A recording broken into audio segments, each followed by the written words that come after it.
BJP क्या कर रही है क्या नहीं कर रही है उसमें हमें नहीं जाना। बीजेपी की हालात को आपको पता है। बीजेपी के अंदर कोई नेता नहीं है। बीजेपी में 10-15 मुख्यमंत्री के चेहरे हो। जरूरी नहीं कि हर हीरा हो हीरे जैसा खरा, लेकिन तनिष्क का हर हीरा है 100% नेचुरल और गुणवत्ता व विश्वास दोनों पर खरा। पाइए डायमंड ज्वेलरी की वैल्यू पर 20% तक off. Visit Tanishq showroom, India Motor Circle, Ajmer. Congress mission 156 की तरफ बढ़ रही है। राजस्थान में फिर से कांग्रेस की सरकार बन रही है और अब मुझे बहुत खुशी है कि अजमेर के कार्यकर्ताओं में बहुत उत्साह देखने को मिल रहा है। बहुत उत्साह के साथ में अजमेर का कार्यकर्ता यहाँ पर आया है। हम लोग विचार विमर्श कर रहे हैं, मंथन कर रहे हैं और हम चाहेंगे कि हमारे योग्य और जिताऊ उम्मीदवार को हम लोग सेलेक्ट कर पाएँ। अपनी रिकमेंडेशन हम लोग अपनी पीसीसी को भेजें, हमारी स्क्रीनिंग कमेटी को भेजें। कांग्रेस पार्टी एक बहुत अनुशासित और एक सिस्टमेटिक चलने वाली पार्टी है, तो उसके प्रक्रिया के तहत हम लोग आज आए हैं और हमने सबसे मुलाकात की है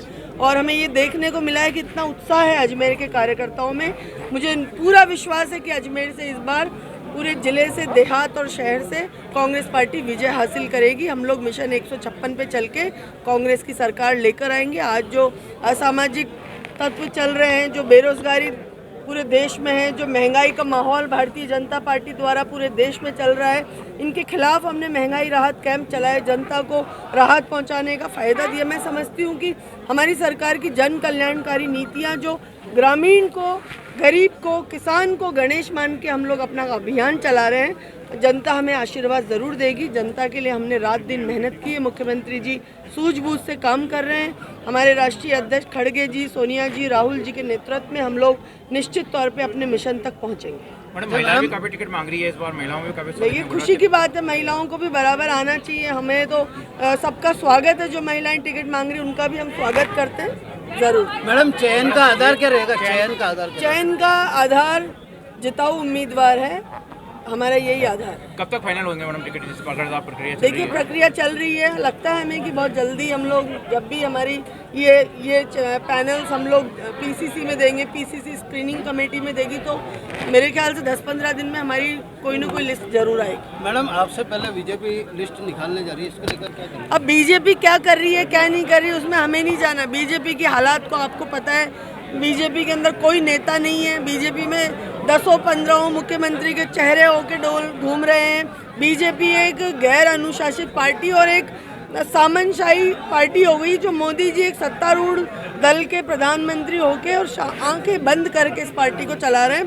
कांग्रेस के अंदर पारदर्शिता है। कांग्रेस बहुत तरीके से अपने चुनाव अभियान को चला रही है। वो क्या कर रहे हैं क्या नहीं कर रहे हैं उसमें हमें नहीं जाना। हमें हमारी पार्टी का ध्यान रखना है। मैडम, एक बीजेपी का कहना है कि रेवड़ियां बांटी जा रही है मुख्यमंत्री गहलोत की तरफ। बीजेपी का कहना है कि मुख्यमंत्री गहलोत की तरफ से योजनाएं चला के अगर जरूरतमंद लोगों को मदद करना, अगर राजस्थान की जनता जिनको आवश्यकता है उनकी सहायता करना, जो एक सरकार का कर्तव्य होता है। मोदी जी ने कहा था बहुत हुई महंगाई की मार, अब की बार मोदी सरकार। क्यों ये नारा दिया था और ये नारा देने के बाद में क्या किया उन्होंने? किस हिंदुस्तान की जनता को महंगाई से राहत देने का काम किया? आज पेट्रोल डीजल के भाव, आज गैस सिलेंडर के भाव, ये सारी जो तमाम चीज़ें हैं जो मोदी जी द्वारा इस देश के ऊपर महंगाई थोपी जा रही है अपने धनाढ़ मित्रों के लिए, तो अगर ये रेवड़ियाँ कहते हैं इनको, तो हम ऐसी रेवड़ियाँ राजस्थान की जनता को जरूर बांटेंगे जिससे उनके घर के अंदर हम सुकून दे पाएं। धन्यवाद। मैडम, एक जातिगत आधार पे भी लोग यहाँ टिकट मांग रहे हैं, आप विकास के नाम पे लड़ेंगे या जातिगत आधार पे? देखिए, कोई जाति, कांग्रेस पार्टी सारे धर्म को साथ लेके चलने वाली पार्टी है। कांग्रेस पार्टी सांप्रदायिकता के आधार पे चलती है।